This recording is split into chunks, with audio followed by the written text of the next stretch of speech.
반갑습니다. 구독자 여러분, 그리고 영상을 처음 시청하시는 여러분, 패션과 문화 컨텐츠를 제작하는 BPR입니다. 소중한 시간 투자해주셔서 감사드립니다. 이번 컨텐츠는 치카노 문화와 패션에 대해 한번 알아봤습니다. 힙합의 느낌이 물씬 풍기지 않나요? 과연 어떤 문화가 있는지 제대로 살펴보겠습니다.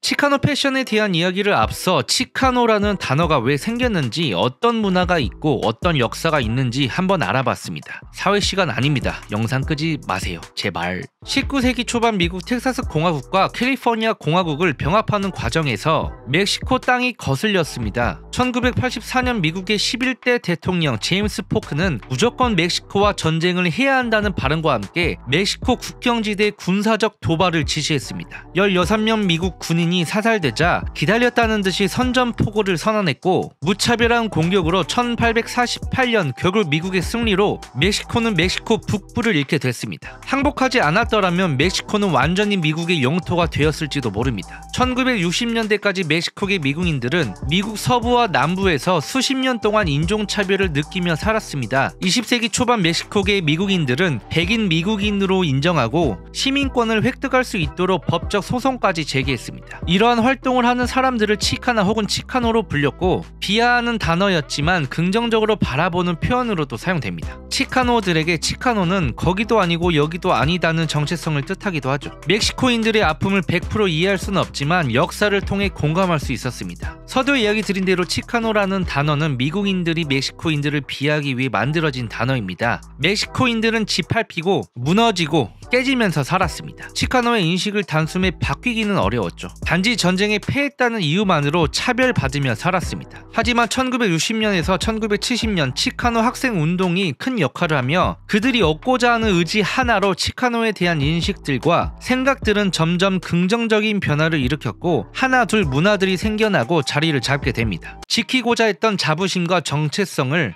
확실히 표현했죠. 이후 다양한 인종을 가진 분들에게 큰 인상을 남겼습니다. 미국에 거주하는 멕시코인들은 음악, 예술, 패션 등 자연스럽게 그들 문화를 재해석해 새로운 스타일을 창조해냈고 새로운 장르를 탄생시킵니다. 치카노는 거친 느낌과 다소 강렬한 인상을 주지만 제품 하나하나 살펴보면 뼈대가 있습니다. 확실한 자리를 잡은 것이죠. 힙합과 스케이터 등 서브컬처의 기반이 되는 요소들을 확인할 수 있었습니다. 치카노 패션만 알면 되지 왜 그들의 역사를 재미없게 알아야지 라고 생각할 수도 있습니다. 제 개인적인 생각으로 무엇인가 알려고 할 때, 아니 제대로 알고 싶다 할 때는 그 뿌리부터 알아보는 편입니다. 시작은 어디였는지, 끝은 어디고 과거와 현재는 어떤 차이가 있는지 등 알 수 있죠. 알고 입는 거랑 모르고 입는 것이랑은 차이가 있습니다. 살짝 봤던 지식과 디테일하게 봤던 지식은 이 사람의 이 스타일에 대해 알고 입은 건지 모르고 입은 건지 티가 나죠. 그리고 내가 가지고 올 수 있는 스타일이 있나, 내가 품을 수 있는 스타일이 있는지 확인해 보는 것도 큰 도움이 됩니다. 옷을 입을 때 팁이 되는 순간도 있죠. 물론 저도 지루하고 재미도 없고 하프만 연속으로 나올 때도 있지만 하나하나 찾다 보면 지루했던 부분들이 사라지고 흥미로운 문화들이 눈에 보이기 시작합니다. 치카노도 마찬가지입니다. 처음엔 지루하지만 치카노를 중심으로 파생된 다양한 문화들을 살펴보면 어떤 느낌을 주는 스타일인지, 어떤 문화를 추구하고 있는지 확실히 알게 될 것이고 그 매력에 살짝 빠지게 될 것입니다. 치카노에 관련된 문화들이 많습니다. 패션, 음악, 타투, 아트, 갱, 바이크, 자전거 등 다양하게 존재하지만 그들의 색깔은 흔들림이 없습니다. 딱 봐도 치카노 스타일이 아주 선명하게 보입니다. 자, 이제 치카노의 문화들을 살펴보겠습니다. 치카노의 문화는 1960년대 후반 정치, 그래피티, 음악, 타투 등 서서히 자리를 잡게 됩니다. 제일 먼저 치카노의 힙합을 이야기 안 할 수가 없겠는데요. 치카노 힙합은 과거나 현재 음악을 비교했을 때 매우 달라졌습니다. 1980년대 초반 오지 래퍼 키드 플로스트를 필두로 치카노 힙합에 큰 영향을 준 인물이며 서부 해안에 거대한 바람을 일으켰습니다. 미국 시장은 치카노 래퍼들에게 큰 관심을 보였고 새로운 장르가 탄생했다고 이야기했죠. 대표적으로 릴롭, 멜로우 맨 레이스 등 활동했으며 빌보드까지 설명했습니다. 1990년대 아티스트 이지이는 샌디에고 출신이자 치카노 래퍼 조니지와 함께 브라운사이드 힙합 그룹을 결성해 활동했죠. 치카노 래퍼들은 미국에서 살고 있는 멕시코인들의 삶, 멕시코 역사에 대한 이야기를 음악으로 표현했습니다. 서두에 이야기 드린 대로 과거와 현재 치카노 힙합은 오리지널 사운드를 가지고 가느냐 아니면 치카노는 살리되 트렌디함을 추구하냐 뭐 요런 느낌이겠습니다. 현대 래퍼 래퍼들 중에선 대표적으로 릴 멕시코, 나인릴지, 미스터 카폰, 새드걸, 로코 등 있습니다.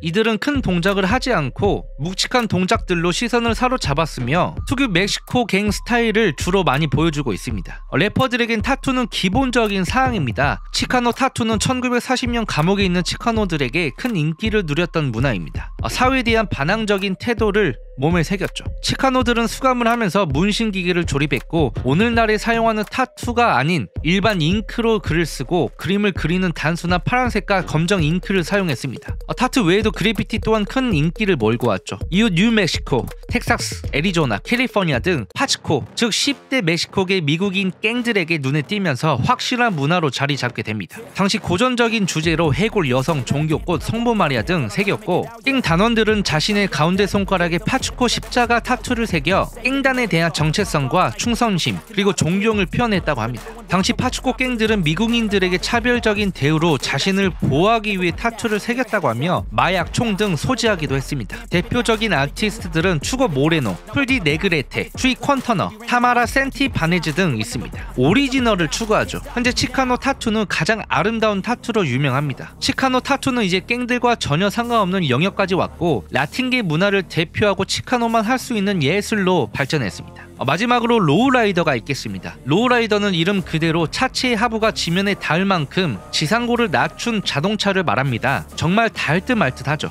로우라이더는 1940년 LA를 기점으로 미국 전역까지 퍼지기 시작했습니다. 치카노들은 백인들처럼 제2차 세계대전에 복무하면서 모았던 돈으로 자동차를 구입했습니다. 군대에서 익힌 기술로 엔진을 만지작거리고 호일을 자르고 차체를 낮추기 위해 인위적으로 무게감 있는 물건까지 실었죠. 로우라이더는 라틴 문화를 표현하고 반사회적인 모습을 보여주기 위함이었고 라틴 문화가 정서인 낮고 느리게 로우 앤 슬로우를 모토로 천천히 라이징했습니다. 외관에도 엄청나게 힘을 실었습니다. 1960년대에서 1970년대 로우라이더들 사이에서 커스텀 마이징이 유행했습니다. 에어브러쉬를 사용해 자동차 외관을 화려하게 변경했고 디자인까지 새겨 미국에서 볼 수 없는 그런 독보적인 자동차를 완성시켰습니다. 휠 또한 화려하죠. 미국인들은 그들을 시샘했지만 누가 봐도 멋진 자동차이기에 하나둘씩 로우라이더에 관심을 갖기 시작했죠. 로우라이더는 힙합 뮤직비디오에서도 많이 나왔습니다. 1990년대 미국 웨스트 코스트 힙합과 지펑크에서 자주 나왔죠. 많은 관심을 받았지만 질서에 좋지 않다는 윗분들의 이야기가 나왔으며 캘리포니아 차량법 24008에서 기본적으로 차체가 낮은 자동차는 불법이라는 법이 발행됐었습니다. 2001년에는 일본에서 로우라이더가 유행을 불러일으켜 그들만의 스타일로 표현했고 또 다른 문화를 만들어 갔습니다. 이처럼 라이더는 미국뿐만 아니라 전 세계적으로 인기를 끌었고 하나의 문화로 자리를 잡았습니다. 로우라이더를 타고 LA 동부에서 시내로 가는 6번가 다리, 도심의 스카이라인을 보며 시속 30마일과 함께 음악을 듣는 순간 이보다 더 좋을 수 없다고 합니다. 멕시코계 미국인들은 아픔을 딛고 이겨냈습니다. 하나의 정체성을 바로잡기 위해 목숨까지 내놓고 죽음까지 이르는 운동을 펼쳐 문화를 만들고 역사를 만들었죠. 문화는 쉽게 만들어지는 게 아닙니다. 고된 역경과 고난을 거치며 마음에 맞는 사람들끼리 모여 새로운 것을 창조해내죠. 그게 문화입니다. 우리가 문화에 대해 알아야 하는 이유는 명확하고 또 명확합니다. 입고 있는 옷이 어떻게 탄생했는지, 어떤 이유로 디자인을 넣고 내구성을 위해 어떤 원단을 썼는지, 왜 만들어져 있는지 문화를 통해 확인해 보면 다 알 수 있습니다. 물론 무조건 알아야 할 필요는 없지만 문화를 알고 옷을 입게 되면 신선하고 색다른 경험을 할 수 있습니다. 그 시대에 사는 것처럼 말이죠. 문화가 의심이 된다면 넷플릭스 LA 오리지널을 확인하시길 바랍니다. 이제 치카노 패션에 대해 한번 알아보겠습니다. 치카노 패션의 시초는 1930년에서 1940년 주트슈트였습니다. 주트슈트는 정갈한 느낌의 정장이지만 페도라와 롱체인을 착용해 퍼포먼스적인 요소를 넣었던 스타일입니다.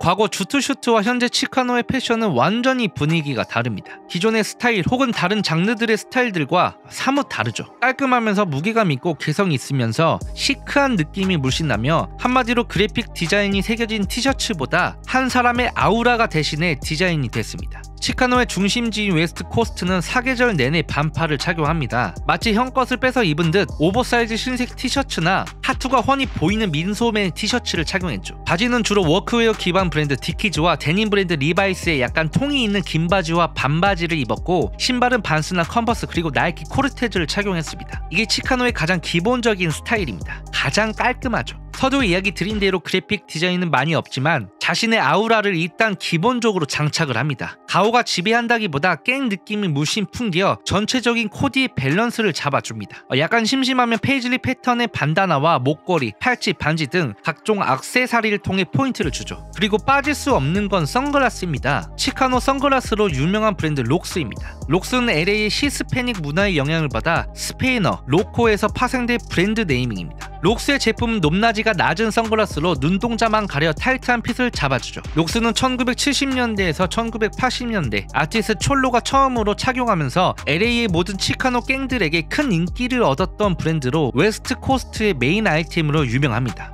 스케이터들도 록스를 즐겼죠. 이후 미국 전역으로 퍼져나갔고 크립스 갱들에게도 인기를 얻어 이슈가 됐었습니다. 록스는 팬덤이 두터웠고 음악, 영화 등 미디어에 노출되면서 입지를 다졌습니다. 거친 장면들에서만 노출되어 언론에서는 부정적인 시선으로 바라봤다고 하죠. 마지막으로 살짝 언급했던 나이키 코르테즈에 대한 이야기를 해보겠습니다. 치카노의 시그니처 신발이죠. 빌 바우어만과 필 나이트는 나이키를 만들기 전 블루리본 스포츠라는 회사로 시작했습니다. 블루리본 스포츠는 일본에서 신발을 수입해 미국에 판매를 했는데 그 브랜드가 오니츠카 타이거였고 TG24라고 불리는 신발의 이름을 멕시코라고 변경해 불렸습니다. 1968년 멕시코 하계올림픽에서 영감을 받았다고 하죠. 올림픽이 끝난 이후 빌 바우만과 필 나이트는 멕시코보다 아즈텍이라는 이름으로 바꿨지만 아디다스 아즈텍 골드와 매우 흡사하고 카피했다는 오해를 받아 법정까지 가게 됩니다. 법적인 싸움 끝에 결국 포기를 했지만 아즈텍을 물리친 코르테스의 이름에 영감을 받아 코르테즈라는 새로운 이름을 만들었습니다. 코르테즈는 운동선수들만 착용하는 신발로 마케팅하지 않고 누구나 착용할 수 있는 라이프 스타일의 제품이라고 강조했습니다. 블루리본 스포츠는 나이키로 이름을 변경했으며 물감 살 돈이 없던 대학생 켈로리 데이비슨에게 $35로 주고 나이키 로고 스위시를 완성시켰고